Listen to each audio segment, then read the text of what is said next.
quiero invitarle, por favor, si fuera tan amable de ponerse en pie en honor de nuestro amado Señor y su palabra, para leer en la epístola de Santiago, en el capítulo 2. Y vamos a leer desde el versículo 1 del capítulo 2 de Santiago hasta el versículo 13. Santiago, capítulo 2. Es una carta realmente maravillosa. Santiago, capítulo 2, los versículos del 1 al 13. Amén. Ya está conmigo. Aleluya. Dice la palabra del Señor en esta mañana: hermanos míos, no tengan su fe en nuestro glorioso Señor Jesucristo con una actitud de favoritismo. Porque si en su congregación entra un hombre con anillo de oro y vestido de ropa lujosa, y también entra un pobre con ropa sucia, y dan atención especial al que lleva la ropa lujosa, y dicen: siéntate aquí en un buen lugar. Y al pobre dicen: tú, estate allí de pie, o siéntate junto a mi estrado. ¿Acaso no han hecho distinciones entre ustedes mismos y han venido a ser jueces con malos pensamientos? Hermanos míos amados, escuchen. ¿No escogió Dios a los pobres de este mundo para ser ricos en fe y herederos del reino que Él prometió a los que lo aman? Pero ustedes han despreciado al pobre. ¿No son los ricos los que los oprimen y personalmente los arrastran a los tribunales? ¿No blasfeman ellos el buen nombre por el cual ustedes han sido llamados? Si en verdad ustedes cumplen la ley real conforme a la Escritura, amarás a tu prójimo como a ti mismo, bien hacen. Pero si muestran favoritismos, cometen pecado y son hallados culpables por la ley como transgresores. Porque cualquiera que guarda toda la ley, pero falla en un punto, se ha hecho culpable de todos. Pues el que dijo: no cometas adulterio, también dijo: no mates. Ahora bien, si tú no cometes adulterio, pero matas, te has convertido en transgresor de la ley. Así hablen ustedes y así procedan como los que han de ser juzgados por la ley de la libertad. Porque el juicio será sin misericordia para el que no ha mostrado misericordia. La misericordia triunfa sobre el juicio. Aleluya. Vamos a orar, hermano. Amén. Padre, te doy gracias porque tú has sido nuestro refugio en medio de la tribulación. Te doy gracias porque tu diestra nos ha sostenido en medio de la turbulencia de este mundo.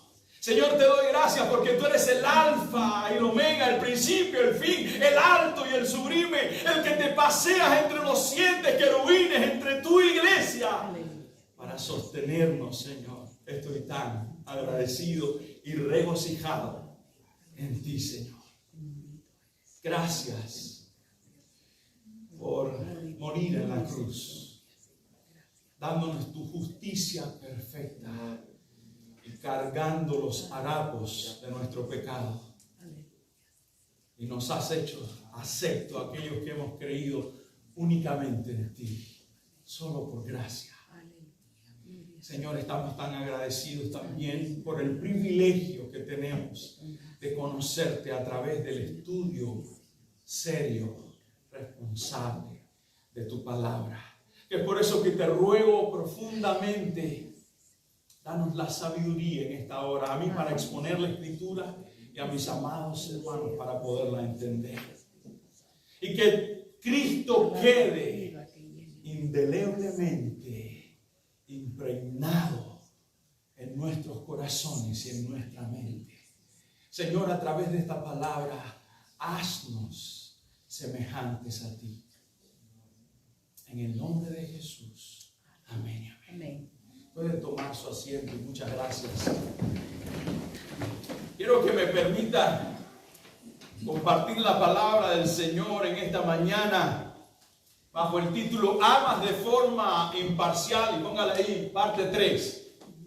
La parte 1 la compartí con ustedes en diciembre 13 y me centré en el primer versículo, que es un mandamiento donde Santiago le dice: hermanos míos, no tengan su fe en nuestro glorioso Señor Jesucristo con una actitud de favoritismo.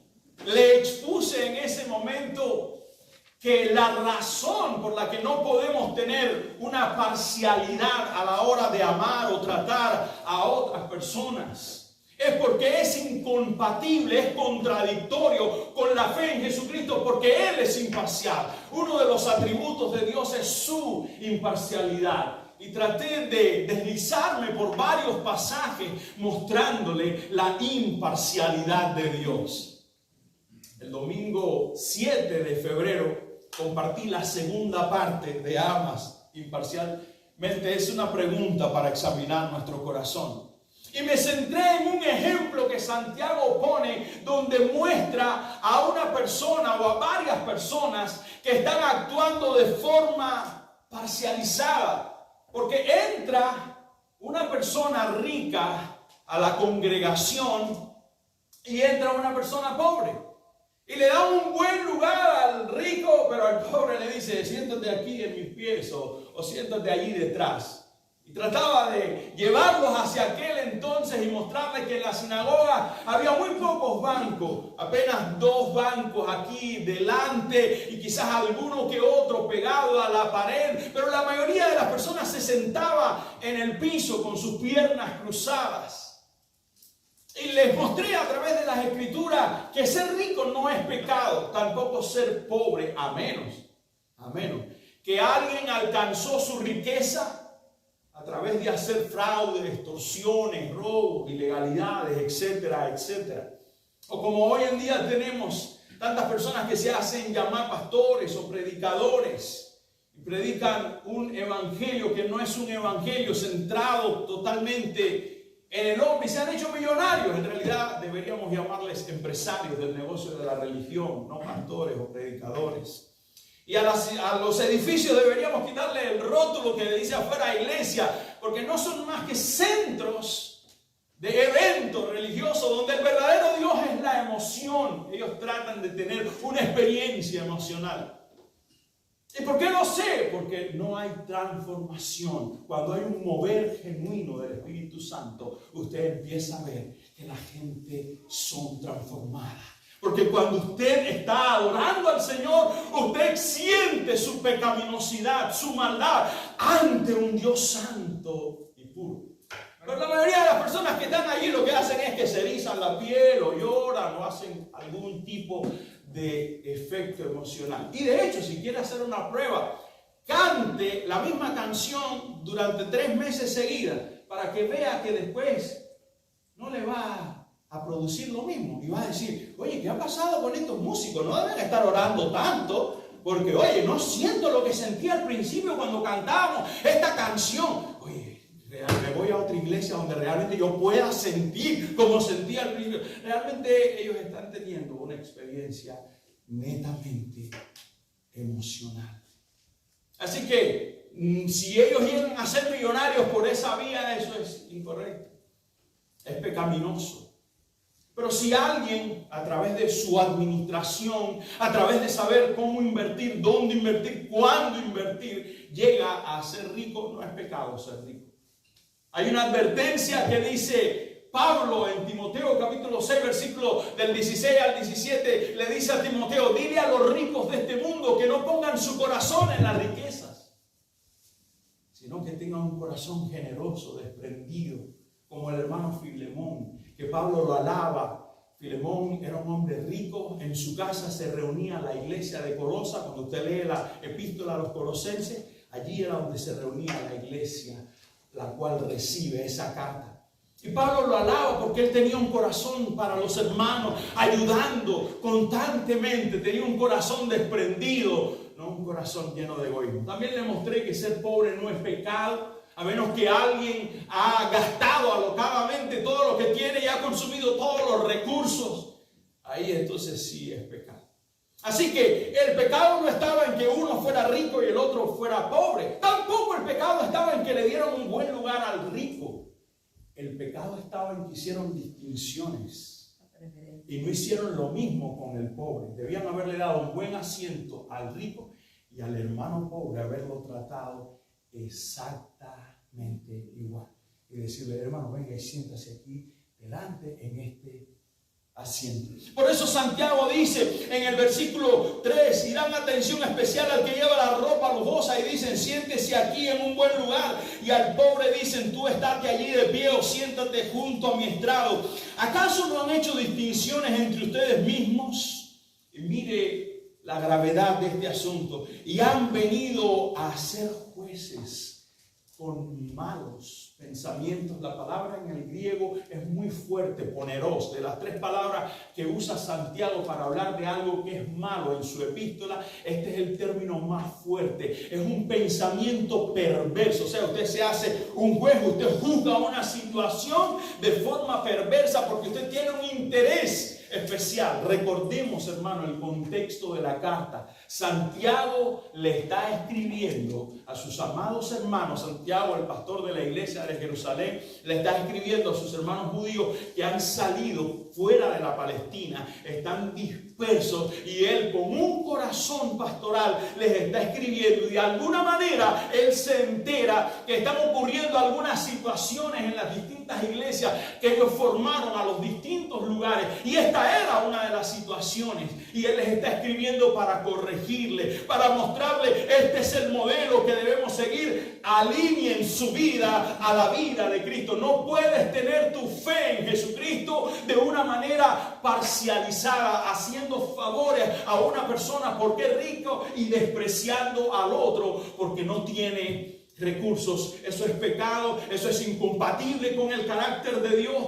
Dios es imparcial. Así que en esos dos sermones estoy haciendo un resumen o un repaso de lo que traté en esos dos sermones, para entrar ahora de lleno en la parte 3 de esta sección que va desde el versículo 1 hasta el versículo 13. Y trataré de avanzar uno o dos versículos según el tiempo me lo permita en esta hora. Y en el versículo 5, él vuelve a repetir la frase que usted la puede encontrar hasta 15 veces en la epístola. Y puede ver su corazón pastoral, su amor, su preocupación por estos hermanos. En el versículo 5 dice, hermanos míos amados. Y ahora les dice, escuchen, escuchen. Ya les había dicho en el capítulo 1 que es necesario escuchar la palabra de Dios, poniendo atención e inmediatamente aplicándola, poniéndola por obra.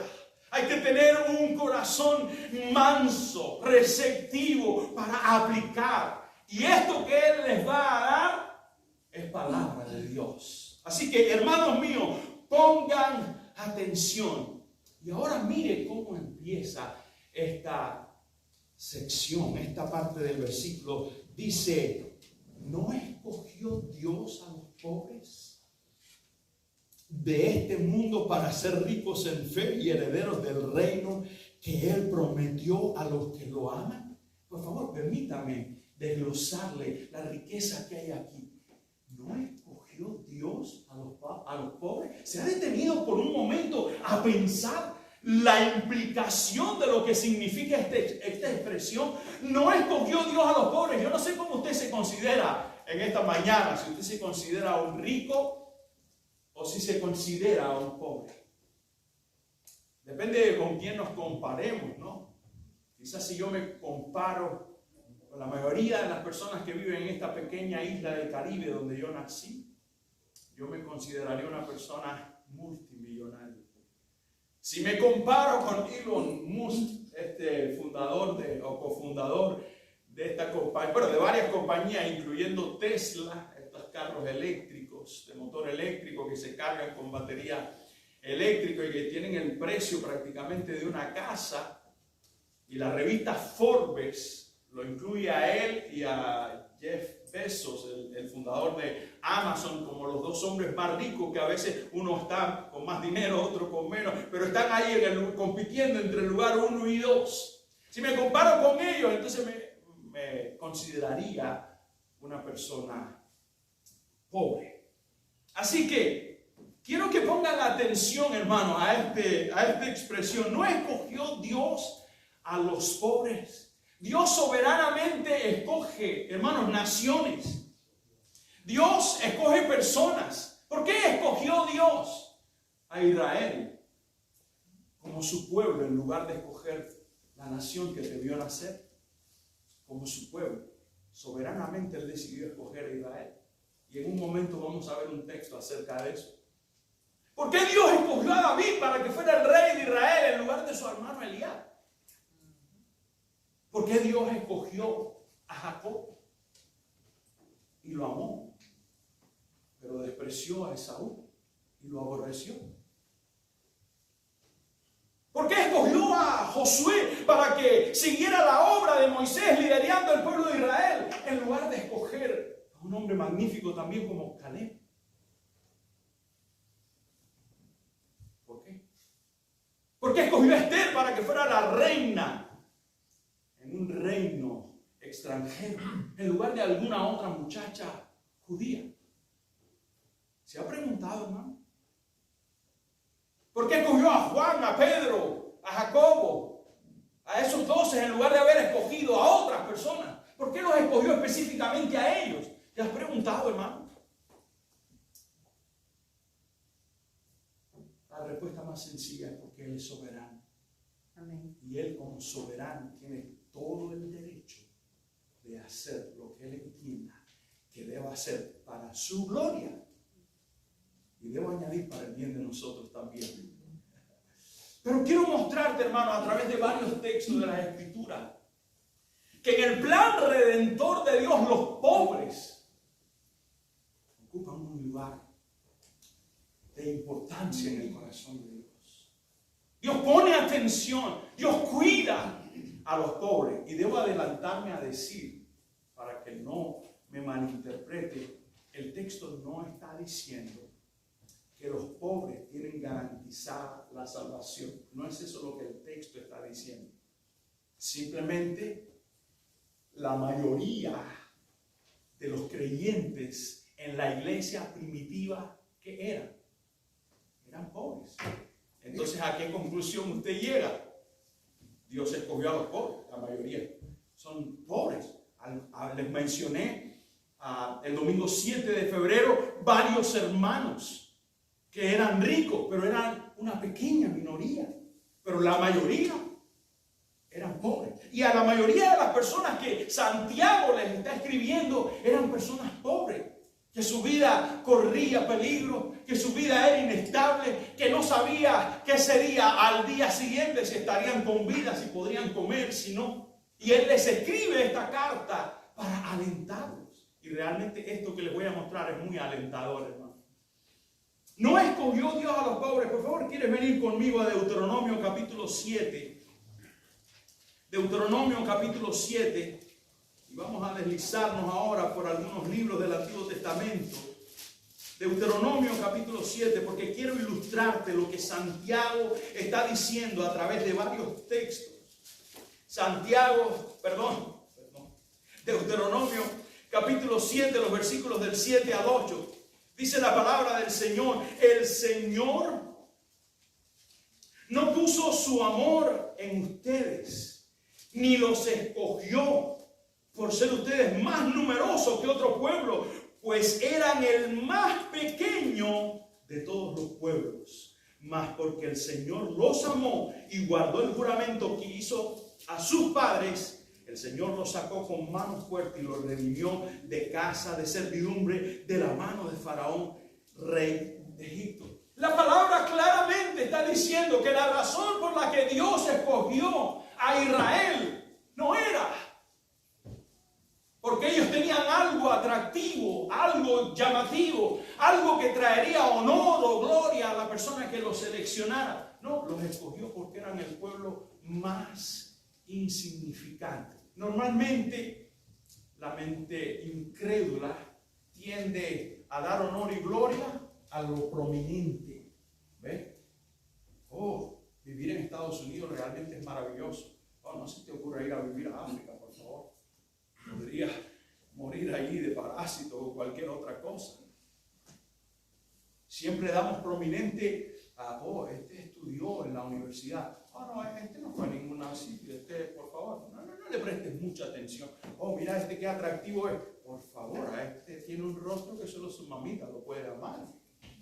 Como su servidor. Así somos, hermano. Pero Dios nos llama a no ser así, sino a ser como Dios, que es imparcial. Entonces, escogió Dios al pueblo de Israel porque era el más insignificante. En el plan expiatorio y redentor de Dios en el Antiguo Testamento, Él tuvo un lugar especial para los pobres. Cuando una persona iba a traer un sacrificio por sus pecados, podía traer un cordero. Pero ¿qué hacían los pobres que no tenían un cordero? Mire lo que Dios proveyó. Y no tengo todo el tiempo para leerles a todos los versículos de Levítico capítulo 1. Si quiere venir conmigo, por favor, a Levítico capítulo 1. Voy a mostrarles solamente el versículo 14. Dice: pero si su ofrenda para el Señor es un holocausto de aves, entonces traerá su ofrenda de tórtolas o de pichones.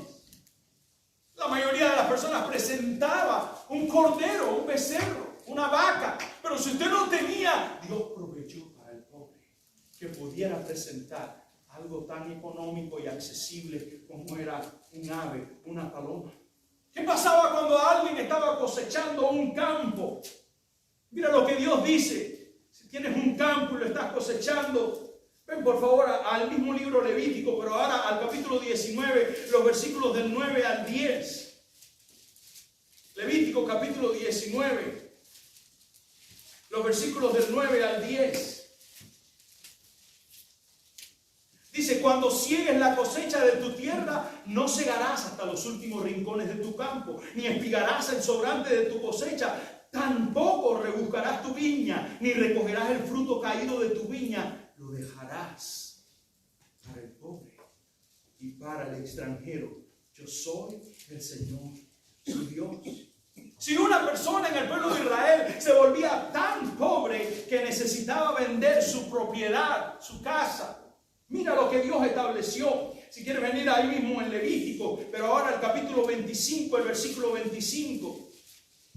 Dice la palabra del Señor: si uno de tus hermanos llega a ser tan pobre que tiene que vender parte de su posesión, su pariente más cercano vendrá y redimirá lo que su hermano haya vendido. ¿Puedes ver, hermano, la compasión del Señor? El cuidado de Dios por las personas pobres. Si alguien llegaba a ser tan pobre que no solo vende su casa, sino se tiene que vender él como esclavo. Mira lo que dice la palabra de Dios en Levítico 25, pero ahora el verso 39. Dice: si un hermano tuyo llega a ser tan pobre para contigo que se vende a ti, no lo someterás a trabajo de esclavo. ¿No te parece eso tan compasivo, hermano? ¡Wow! ¿Cómo el Señor tiene ese cuidado? Mire, hermano, cada 7 años, si una persona contraía una deuda, podía salir de ella. Deja marcado ahí Levítico porque vamos a regresar, pero ven conmigo a Deuteronomio un momento, hermano, en capítulo 15. Vas a ver todos los cuidados. Deuteronomio capítulo 15, los versículos del 1 al 6. Dice: al cabo de cada 7 años hará remisión de deudas. Así se hará la remisión. Todo acreedor hará remisión de lo que haya prestado a su prójimo. No lo exigirá de su prójimo ni de su hermano, porque se ha proclamado la remisión del Señor. ¿Qué te parece, hermano? ¡Wow! Regresemos a Levítico, hermano. Porque Dios es tan maravilloso que aún si alguna persona seguía como esclavo sin su propiedad, al cabo de 50 años pasaba algo glorioso. Ven conmigo a Levítico capítulo 25, que estábamos ahí ahora. Y leamos, por favor, los versículos del 8 al 13.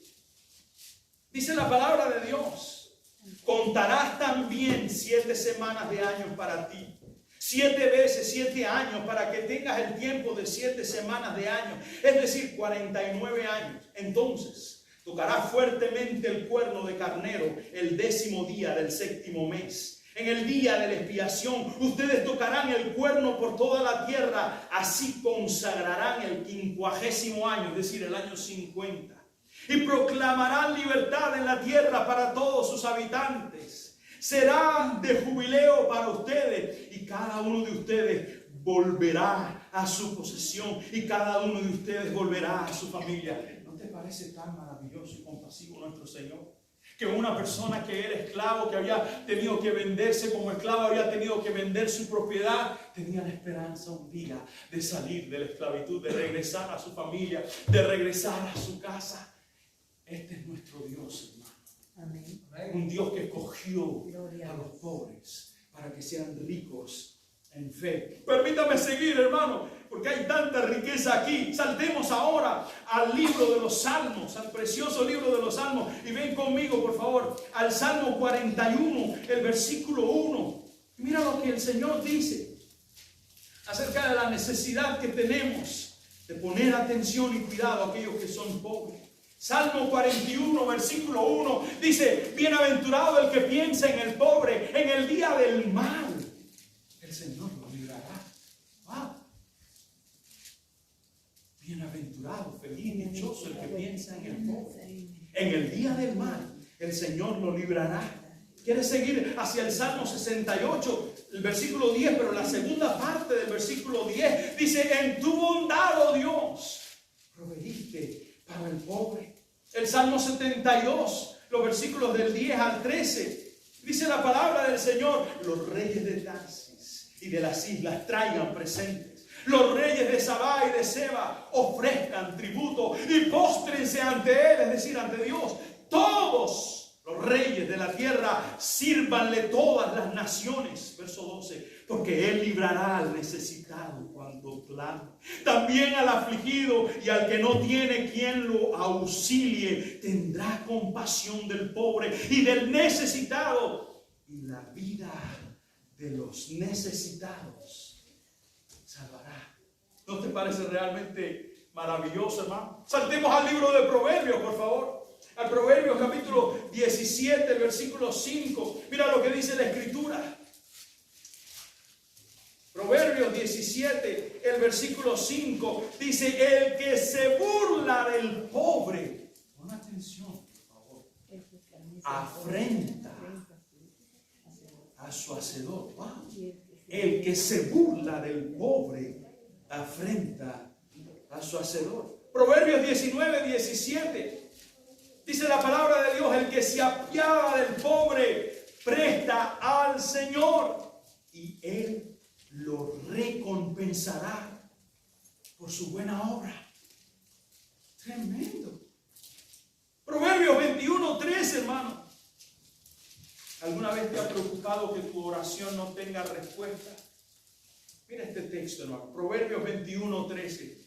Dice: el que cierra su oído al clamor del pobre, también él clamará y no recibirá respuesta. Proverbios 28, 27, hermano. Dice la palabra de Dios: el que da al pobre no pasará necesidad, pero el que cierra sus ojos tendrá muchas maldiciones. Hermano, ¿puede ser consciente del cuidado de Dios por aquellas personas que tienen una condición de pobreza, por aquellas personas que tienen bajos recursos, por aquellas personas que tienen dificultad para llegar a fin de mes? ¿Has visto el cuidado de Dios? Y Él nos manda que seamos como Él. ¿Quieres venir ahora al Nuevo Testamento? Les mencioné el domingo 7 de febrero al joven rico. Este encuentro entre Jesús y el joven rico en realidad tenía el propósito de que el joven rico mostrara qué estaba dispuesto a dejar o abandonar por Dios. Lo mismo que tú y yo hemos tenido que hacer. ¿Alguna vez te has preguntado qué has tenido que dejar por Dios? El llamado es: négate a ti mismo, toma tu cruz y sígueme. O sea, ¿qué he dejado por Dios? ¿Qué estaría dispuesto a dejar por Dios? ¿Estaría dispuesto a dejar mi casa, el carro, el trabajo. Estaría dispuesto a dejar, esto es duro, hermano, mi propia hija, mi propia esposa, que las amo con mi corazón hasta la muerte. Estaría dispuesto a dejarlo así. Estaría dispuesto a dejar mi propia vida si fuera necesario por Dios. O sea, que estoy dispuesto. No estoy diciendo que todos van a morir, hermano. No vaya a ser que salga de aquí. Todos los discípulos no murieron de muerte. ¿Cuál? El discípulo amado no murió, pero los otros murieron de muerte violenta. Estuvieron dispuestos a despreciar su propia vida por el Señor.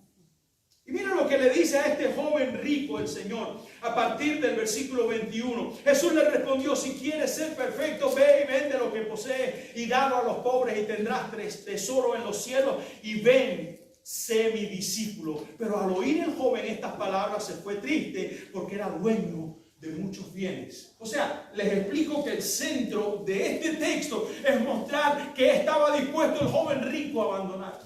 Pero usted puede ver que el Señor no dijo: dale tu dinero a los ricos, deposítalo en el banco y ponlo a un interés de un 12% con alto riesgo, en menos de un año tendrás mucho dinero. No fue eso lo que dijo el Señor. El Señor se preocupó por los pobres. Todo lo que tienes, dáselo a los pobres. Y entonces ven y sígueme.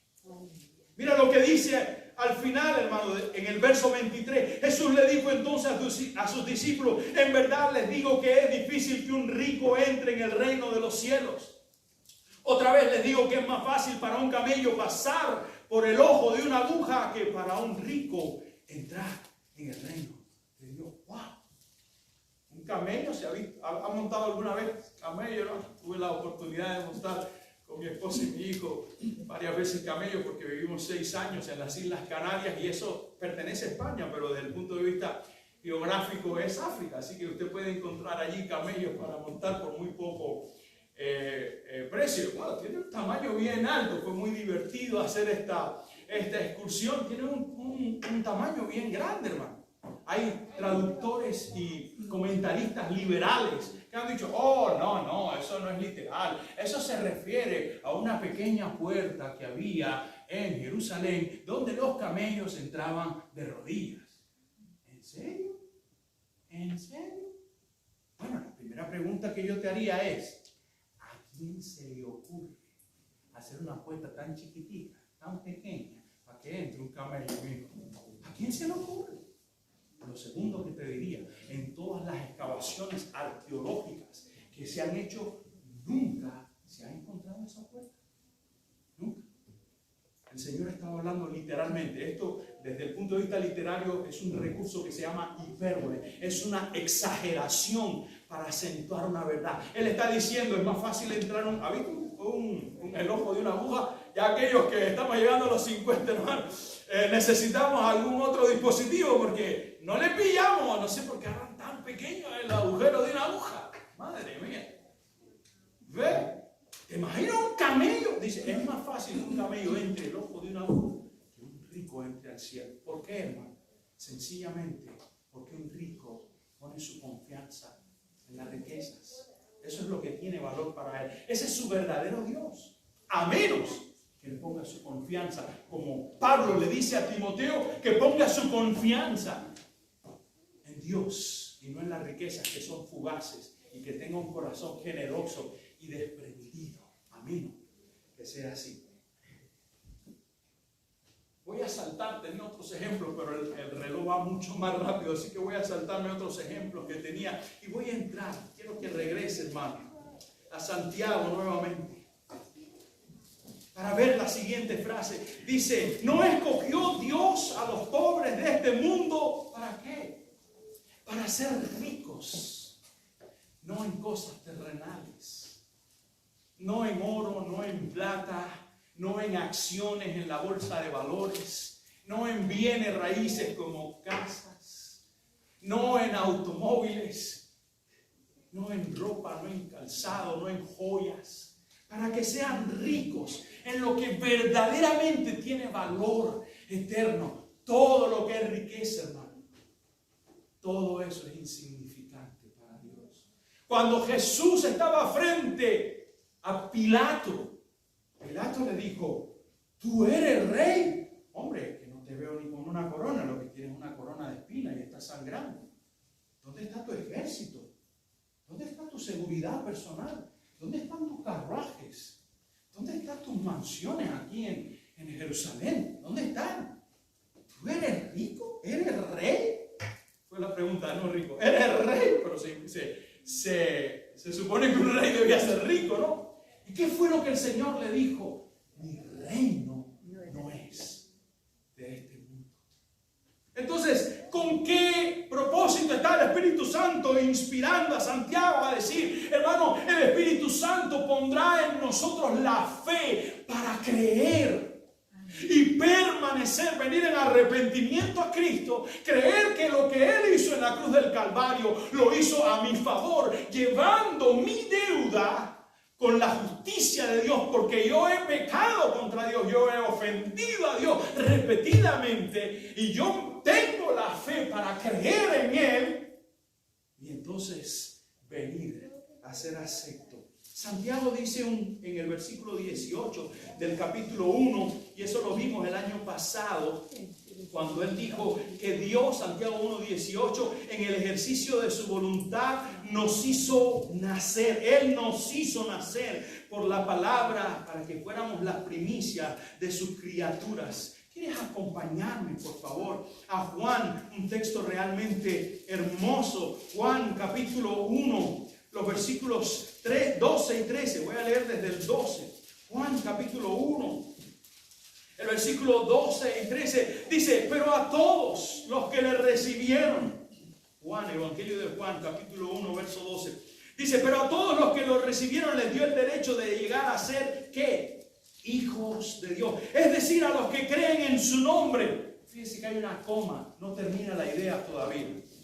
¿Quiénes son los que reciben esta gracia de poder creer en Cristo y llegar a ser hijos de Dios? ¿Quiénes son, hermano? Como una persona puede llegar a creer y ser hijo de Dios, recibir esta gracia para poder creer. Miren lo que dice el verso 13, qué maravilloso. Que no nacieron de sangre. O sea, no hay un linaje. No porque eres del pueblo de Israel, no porque eres un judío de nacimiento, no porque llevas sangre judía, porque naciste en el pueblo que Dios escogió para que fuera su nación. No por eso llegarás a creer. Mira la segunda frase. Ni de la voluntad de la carne. No porque un pariente. No es que mi abuelita es cristiana. No es que mis padres son cristianos. Ahora yo por ello voy a llegar a creer. No es por voluntad. ¿Cuántos quisieran los padres que los hijos vinieran a Cristo? Pero no es por voluntad humana. Ni de la voluntad de la carne. Ni de la voluntad del hombre. No por ningún sistema religioso usted puede llegar a ser salvo. Nadie es salvo como el concepto que tiene la sociedad ahora mismo aquí en los Estados Unidos y en el mundo entero, que usted es salvo por ser una buena persona. Si tú eres una buena persona, seguro que te vas a salvar. No somos buenas personas. Pablo dice que por cuanto todos, sin excepción, todos han pecado y están destituidos de la gloria de Dios. Bueno, ¿cómo es que uno llega a creer? Sino de Dios. Es decir, a los que nacieron, fíjense el negativo, no de sangre, otro negativo. Ni de la voluntad de la carne, otro negativo. Ni de la voluntad del hombre, ahora el positivo, de Dios. El que nace de Dios. Y esto es lo que conocemos, hermanos, como la regeneración. A menos que el Espíritu Santo venga y recree la vida de Dios en una persona y esa persona nazca de nuevo, no puede venir en arrepentimiento y tener fe para creer únicamente en Cristo. Déjame mostrarte otro pasaje en Efesios capítulo 2, pasaje muy conocido. Efesios capítulo 2, el versículo 8. Déjame leerte desde el 1. Efesios capítulo 2, verso 1 dice, Él les dio vida a ustedes que estaban muertos en sus delitos y pecados. Bueno, Daniel David, explícame. ¿Y acaso no tenemos libre albedrío? Ok, claro que tenemos libre albedrío. Claro que tenemos libre albedrío, pero el que está muerto en su delito y pecado, todo lo que elige es lo opuesto a Dios. Todas sus decisiones van en contra de Dios. Bueno, David, ¿qué tal de aquella persona? Digamos, si Jeff Bezos da una donación de $5 millones para ayudar a los pobres allí en Miami. ¿Qué tal? Eso no es algo maravilloso. Él tiene, como todo ser humano, nace a la imagen de Dios. Así que aunque en su naturaleza pecaminosa Él está lejos de Dios, hay algo de bondad. Pero, pon atención, Dios dice que todo lo hagamos para su gloria. Y Él no lo hace para la gloria de Dios, lo hace para su propia gloria, para que todo el mundo diga, oh, qué bueno es, oh, qué bueno es. El Señor nos dice que todo lo que usted haga, lo haga para la gloria de Dios. Ahora mire el versículo 8 lo que dice, hermano. Porque por gracia ustedes han sido salvados por medio de la fe. Escuchen la siguiente frase, por favor. Y esto no procede de ustedes, sino que es un don de Dios. A menos, hermanos, que el Espíritu Santo ponga esa fe en nosotros. Aleluya. No podemos venir en arrepentimiento y creer en el Señor. Así que dice la palabra que Él escogió a los pobres de este mundo para que sean ricos en fe. Y mira esta última frase de este texto: y herederos del reino que Él prometió a los que lo aman. ¿Vio cómo termina la expresión? A los que aman al Señor. Porque Él los hizo nacer de nuevo. Porque tienen la fe para que a los que lo aman, Él les ha prometido un reino. Y esto implica, hermano, el reino presente. ¿Qué es el reino de Dios? Encontrarás en Mateo que hasta 32 veces menciona el reino de los cielos, pero Marcos, Lucas y Juan no mencionan el reino de los cielos, menciona el reino de Dios. La razón por la que Mateo no menciona el reino de los cielos es porque él les está escribiendo a los judíos, y los judíos no usaban el nombre de Dios. Cuando ellos iban a referirse a Dios, preferían usar el cielo me bendiga, en lugar de Dios bendiga mi vida o mi familia, lo que sea, preferían usar el cielo. Por eso es que él dice el reino de los cielos, pero es exactamente lo mismo, hermano. No hay diferencia entre el reino del cielo y el reino de Dios. ¿Cuál es el reino de Dios, hermano? El reino de Dios está compuesto no por terrenos de tierra. Usted puede ir al reino de España, tanto la parte peninsular como todas las islas que conforman el reino de España. Pero el reino de Dios no está conformado en tierra, está conformado por todos aquellos que viven bajo el señorío del Rey Jesucristo. Ese es el reino de Dios. Pero también está Santiago implicando acerca del reino milenial, porque un día, hermanos, reinaremos con Él en el milenio. Hay muchas opiniones acerca de los eventos futuros. Yo personalmente, y respeto su opinión, a la luz de lo que entiendo de Apocalipsis, prefiero ser considerado una persona que cree en el rapto pretribulacional, porque usted ve que Juan repite mucho en el Apocalipsis: después de esto, después de esto, después de esto, después de esto. Usted nota que él está dando una secuencia cronológica de hechos. Y el capítulo 1 del Apocalipsis empieza exaltando quién es el Alfa, quién es el Omega, quién es aquel que tiene los ojos con un brillo como de fuego, exaltando a Jesucristo. En el capítulo 2 y 3 usted ve que está hablando de la iglesia, incluyendo 2 iglesias que son fieles y 5 que no son fieles y son llamadas a arrepentirse. Y en el capítulo 4 aparece, después de esto, la iglesia en el cielo. ¿Qué hace la iglesia en el cielo? ¿Qué pasó entre el capítulo 3 y el capítulo 4? Ocurrió el rapto de la iglesia.